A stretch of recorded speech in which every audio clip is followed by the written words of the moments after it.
Ebya Media.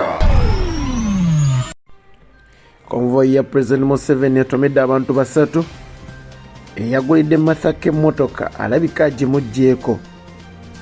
President Uhuru Kenyatta alaze ekyobuzira bw'akyaziza William Ruto wadde tamuwagira. Ate ye munnakatemba bikukujju amanyidwa nga Isa Kiraga owa BBS agudde kabenje.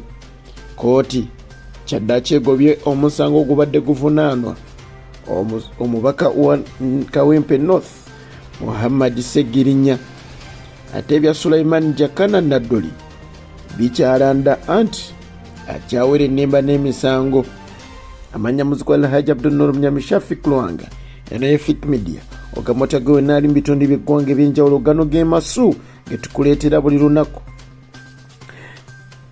Convoy ya President Yoweri Kaguta Museveni yonono yasobodde okuba ate etomera abantu basatu ku makya essaawa zaabadde 5 ez'olunaku lw'ejjo olunaku lw'eggolo, era bw'atyo okusinziira ku mwogezi wa SFC amanyiddwa nga Major Dennis Omara yavuddeyo n'akakasa akabenji kano era n'avaayo n'agamba nti ekyamazima tuli mugezaako okugoberera abantu bano abasobodde okutomerwa. Major Dennis Omara yavuddeyo n'abeera ng'ate akakasa nti ekyamazima tuli mugezaako okulondoola abasatu bano abasobodde okutomerwa emu ku mmotoka ezaabadde ku convoy. Kigambibwa nti ekimotoka kino ekisemayo emabega kye baatuuma ekirimu kaabuyonjo kyekyasobodde okuba nga kitomera abantu bano ku Sentema wali eri ku Northern Bypass. Okusinziira ku Major Dennis Omara yavuddeyo n'alabula abo bonna abagoba b'ebidduka ddala aba bodaboda abaagala okubeera ng'ate bayisa emmotoka za President n'abagamba nti ekyamazima amateeka ga traffic gawa olukusa oba right of way eri emmotoka zonna eza President, era n'abagamba nti tebaddamu okwetantala okuyingira mu mmotoka z'omukulembeze w'eggwanga. Ate ye President Uhuru Kenyatta alaze eryanyi n'obuvumu wamu n'obukulembeze obw'enjawulo, era ono simanyi abantu bali musomako wamu n'okumutendereza. Ono jjukira nti mu kalulu akawedde akabadde mu ggwanga lya Kenya yali awagira omukulu Raila Amolo Odinga naye ng'era tawagira William Ruto wadde yali deputy we. President Uhuru Kenyatta yasobola n'okuvaayo n'ayogera ekyama n'agamba nti wadde mbadde siwagira William Ruto naye ngenda kumuwa entebe mu mirembe. President Uhuru kyaddaaki yasobodde okukyaza William Ruto ng'olunaku olwaleero lwennyini William Ruto lwagenda okuba ng'alayira n'asobola okuba ng'anywamu kacaayi naye wamu ne mukyala we, era bw'atyo n'amwagaliza obukulembeze obulungi n'obwessanyu. Ate ye Masaka kyamugoddeko oluvannyuma lw'okubeera nti ku social media konna yajjuzaako emmotoka empya Range Rover ye yasobola okuba ng'ate afuna. Kigambibwa mbu yamuweebwa muninkini we naye kyasobodde okuba nga kitegerekeka nti mu ssabbiiti 2 zokka Range Rover eno teyalutonze, era yagambye nti ekyamazima neewuunyiza okuba nti mu X 2 emmotoka eno si kyagirina, ababbi baagibbye. Okusinziira ku omunnaggaga w'e Masaka omukulu Emmanuel Lwasa ye yavuddeyo n'anenya abasajja nti towanga mukyala mmotoka ate n'ogimuggyako. Kino kyategerekese nti Masaka ye yamuggyeko emmotoka yamwanudde. Ate ye kooti eya Buganda Road yasobodde okubeera nga bwetyo yejjeereza omusango ogubadde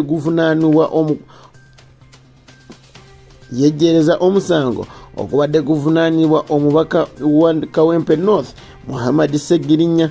Ono n'abadde avunaanibwa omusango gw'okukuma mu bantu omuliro, era guno nga guwozesebwa kweno yennyini kooti. Okusinziira ku mulamuzi olunaku olw'eggulo, omulamuzi wa Buganda Road Gladys Kamasanyu yasobodde okuba ng'agoba omusango guno ogubadde gumuvunaanibwa, era bw'atyo n'alya butaala nga bulago bwa nkoko obutasibwamu muguwa.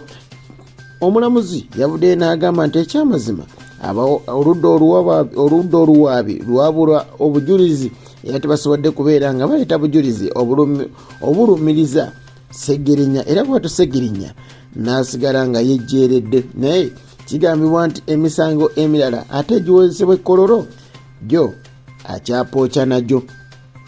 n'agaana asembayo mu Nakatemba Bikukujjo amanyiddwa nga Isa Kiraga owa BBS eyakolerako ku WBS. Ono nno yasobodde okuba nga ate agwa kabenje. Kino nno kyategerekese nti yabadde ali ku luguudo lwa Masaka Road. Eno nno gye yasobodde okuba nga agwa ku bizibu bino. Jakana Naddoli kansembeyo ne gano ono nno amanyiddwa nga Sulaiman Jakana Naddoli mutabani wa eyazirwanako amanyiddwa nga Muzeeyi Abdul Naddoli. Ono nno yasobola okuba nga akwatibwa gye buvuddeko era ne bamunoonyako naye n'abula. Wadde nga Naddoli ayina abanene bangi mu gavumenti bagamba nti ekyamazima yakubira kasimu naye tebasobola kuba nga bamuyamba. Mu bumunno mwe muli ne Jeno Muhwezi Jeno Muhwezi y'omu ku abo yasobola okuba nga ate akubira kasimu gamba ne Jeno Otafire era ne bamusuubiza okuba nga bajja kumuyamba. Kyategerese nti omukulu ono Sulaiman Jakana Naddoli yakwatibwa era bw'atyo n'atwalibwa mu Luweero Court eyasobola okumusindika mu Butuntumula prison gy'abadde mpaka ne kati naye kigambibwa nti basobodde okubeera nga abantu be bamulabako. Okusinziira ku mwogezi wa poliisi bw'atyo bwe yasobodde okuvaayo ate n'abeera ng'abuulira eggwanga. Jjukira nti ono omukulu Sulaiman Jakana Naddoli abadde ayogera bingi nnyo eri gavumenti era ng'asekeketera gavumenti.